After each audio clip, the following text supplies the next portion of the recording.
My name is Wilberth Gonzalez, and I'm the costume designer of Public Works production of The Tempest. Designing for outdoor theater is quite tricky, only because we really have to consider, the temperature, and especially how many bodies are on stage. I particularly like very complicated costumes and a lot of layering, so trying to design something that worked both in establishing characters with layers but not too hot was tricky, but I think we did it. We basically met with every single cast member and just kind of established like a dialogue of what they were comfortable with, and then we went from there. I actually designed the Tempest version of the mobile unit, and then when they asked me to do the Shakespeare in the Park version, it was really exciting. When I did the mobile unit with Lori, we went back and forth and we all brought in our research and concepts and ideas. And then basically when we did this version, we really wanted to go all out. We knew that what we had established the first time around was really strong.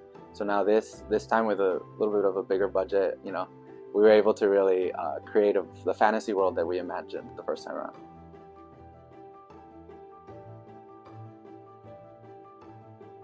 I think a strong concept that we went with was establishing kind of a timeless world.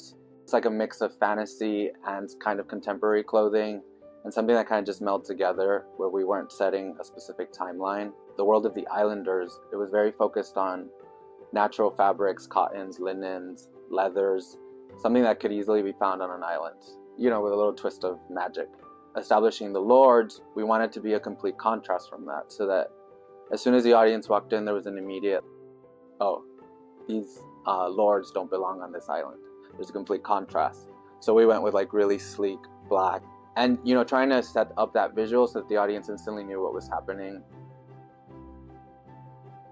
Talking with Lori and working with her, we realized one of the themes was revenge for Prospero against the Lords, but there's also this motherly quality to her.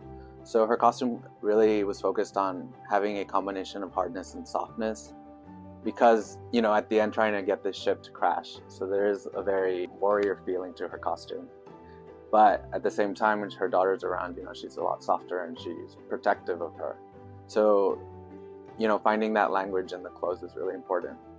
Prospero's costume was made by Marie Stairs, who did a wonderful job of combining raw silks, patchwork, leather, really to show the opposition of the Lords when they come into the island. The Lords are in black leather, it's studded, and we use contemporary motorcycle jackets because they kind of have the feeling of a doublet.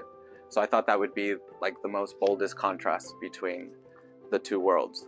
Next up is Caliban. The idea for him was that he was a man who was considered a monster and not an actual physical monster. So his costume is really textural, really detailed, feels like he's been trapped and sleeping outside with water. We just wanted him to feel very textural. I love a painterly textural costume, as you can see.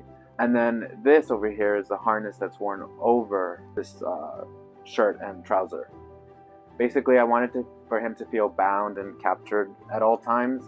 So there's a sense of entrapment, and makes them look like a villain and makes them look like a monster. But it's all very practical human things. So when designing Ariel, the approach was that Ariel could be anything that had a combination of water, earth, elements of the island.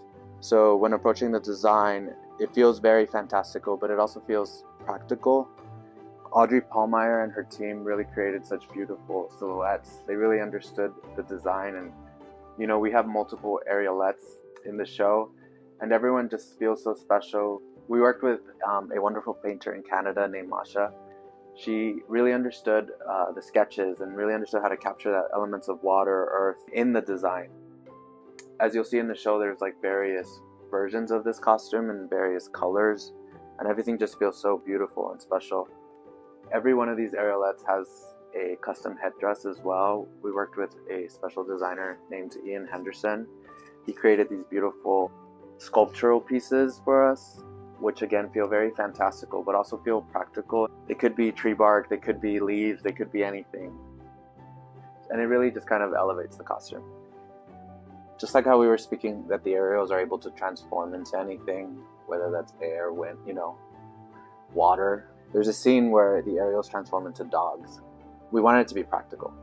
So I thought if we started with the headpiece, because we've established headdresses as the language of the islands, when they walked in and had this moment, then suddenly they tilted their heads, and then we had these like ferocious dogs. I thought it would be just a great practical way of achieving a transformation effect. For our community ancestors, the approach was that they could be located anywhere on the set, and they felt like they could either blend into the water or blend into the earth. Everything was custom dyed. Every costume that was selected for each community member has that like dirt and rust feel to it, while a combination of water is embedded, doing kind of like a mix and a blend. Of course, everything is very textural, just very interesting to look at. And we wanted every community member to have a custom dyed garment. Everyone feels special, everyone is custom, and everyone is just as textural and as interesting as our principal actors on stage.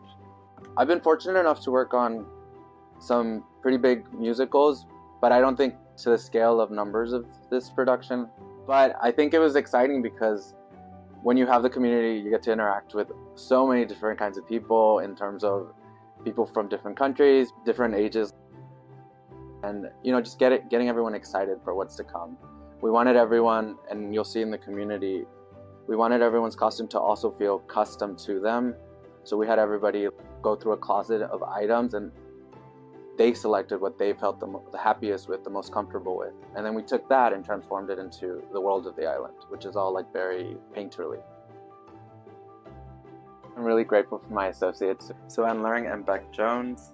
With the help of them and the incredible costume team at the Public, none of this would have been possible. Everyone worked so hard to create such beautiful magic,